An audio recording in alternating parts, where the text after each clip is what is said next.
मुख्यमंत्री देवेंद्र फडणवीस आणि उपमुख्यमंत्री एकनाथ शिंदे यांची सह्याद्री अतिथीगृहावर खात्याअंतर्गत बैठक। आपल्या पक्षातील मंत्र्यांच्या खात्याचा आढावा या बैठकीतून घेतला जाणार। मनसे अध्यक्ष राज ठाकरे यांनी बोलावली बैठक। संघटनात्मक बांधणीसाठी शिवतीर्थावर बैठकीचं आयोजन।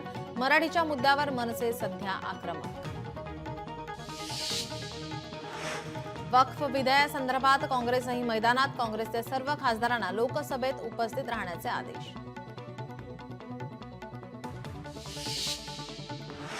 उपमुख्यमंत्री अजित पवार आज जिल्हा प्रशासकीय बैठकीसाठी बीड दौऱ्यावर। धनंजय मुंडेंच्या राजीनाम्यानंतर दादांचा पालकमंत्री म्हणून पहिलाच दौरा, तर अजित पवार आणि पंकजा मुंडे आज एकाच मंचावर येणार। शिवसेनेकडून सर्व खासदारांना व्हीप जारी। आज लोकसभेमध्ये वक्फ बोर्ड बिलावर चर्चा असल्याने सर्व खासदारांना पक्षाकडून व्हीप बजावण्यात आलाय।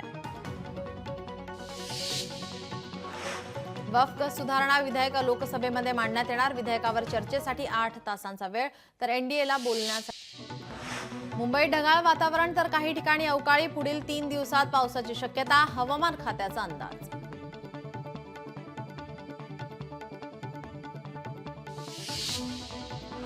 प्रचंड उकाड्याने हैराण झालेल्या ठाणेकरांना आता अवकाळी पावसामुळे दिलासा। काल संध्याकाळी पावसाच्या सरी बरसल्या। ठाण्यात हवेत गारवा तयार झालाय।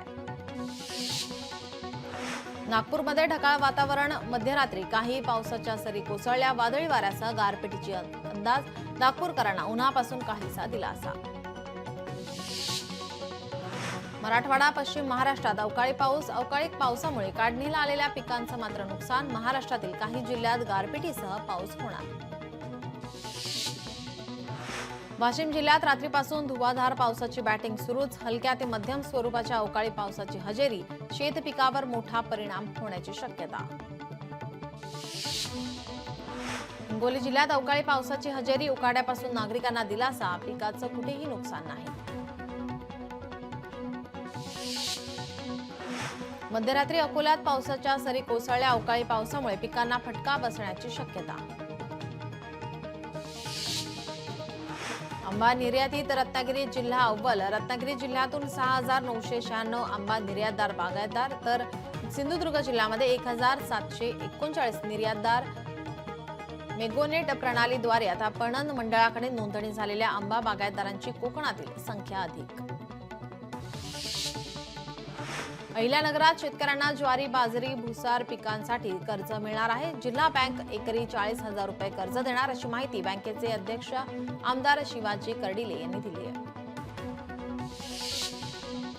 वाशिम जिल्ह्यात यंदा उन्हाळी ज्वारीची पेरणी चांगलीच वाढली। हवामान पोषक राहिलं तर यंदा ज्वारीचं उत्पादन जोमानं येण्याची शक्यता।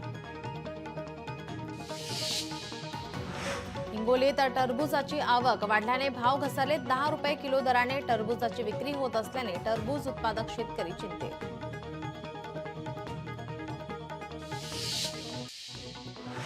प्रशांत कोरटकरच्या वकिलांची कोल्हापूर जिल्हा सत्र न्यायालयामध्ये धाव। कोरटकरच्या जामिनासाठी करणार अर्ज।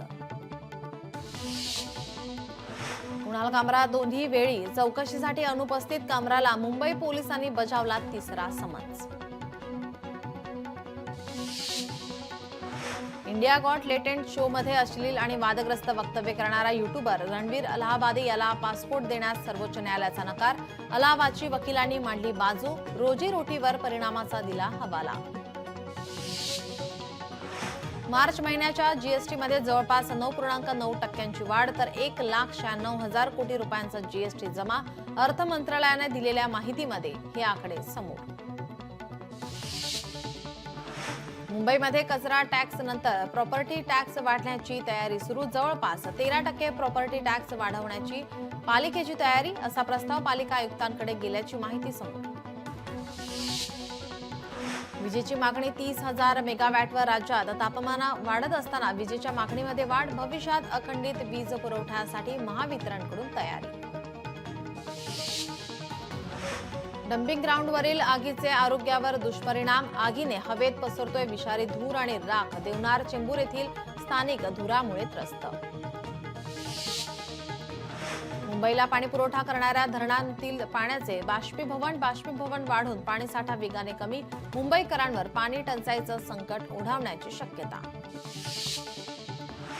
मुंबईतही कुपोषणाचा प्रश्न कायम. मुंबईत 3,925 गंभीर कुपोषित बालक, शहर आणि उपनगर मिळून 16,420 मध्यम कुपोषित. जागतिक गुणांकन एजन्सी मूडीजच्या अहवालानुसार आता G20 देशाच्या यादीतील इतर देशांच्या तुलनेमध्ये भारताचा विकास दर सर्वाधिक. 2025-26 या आर्थिक वर्षात भारताचा विकास दर 6.5% वाढणार असल्याचा अंदाज. नंदुरबारच्या शहादा नगरीत भक्तिमय वातावरणात शिव महापुराण कथेला सुरुवात. लाखोंच्या संख्येने संपूर्ण महाराष्ट्रातून भाविक शहादा शहरात दाखल. कोल्हापूर विमानतळ ते कोल्हापूर शहर अशी शटल बस सेवा सुरू. खासदार श्रीमंत शाहू छत्रपती महाराज यांच्या संकल्पनेतून करण्यात आली बस सेवा सुरू. धुळे महानगरपालिकेच्या तिजोरीमध्ये मार्च अखेरपर्यंत जवळपास 55 कोटी रुपयांची भर, अशी माहिती पालिका प्रशासनाने दिली आहे.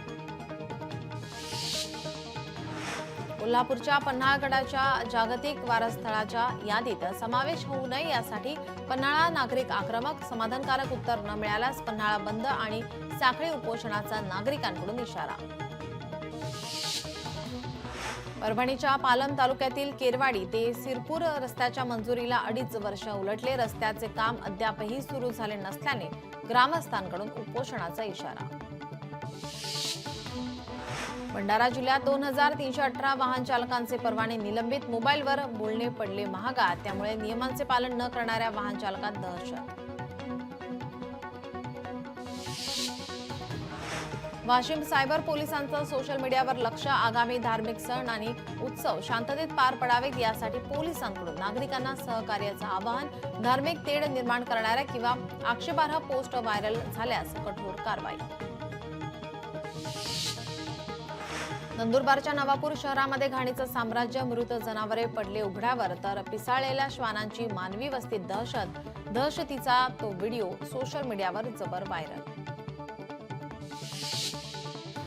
यवतमाळच्या राळेगाव येथे 135 अतिक्रमणधारकांना बजावल्या नोटीस. त्यानुसार अतिक्रमण काढण्याची राबवली मोहीम. टप्प्याटप्प्याने संपूर्ण शहरातील अतिक्रमण काढले जाणार.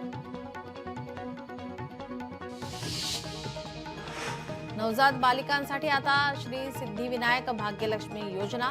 शासकीय रुग्णालयात 8 मार्च रोजी जन्मलेल्या नवजात बालिकांच्या नावाने 10,000 रुपये फिक्स.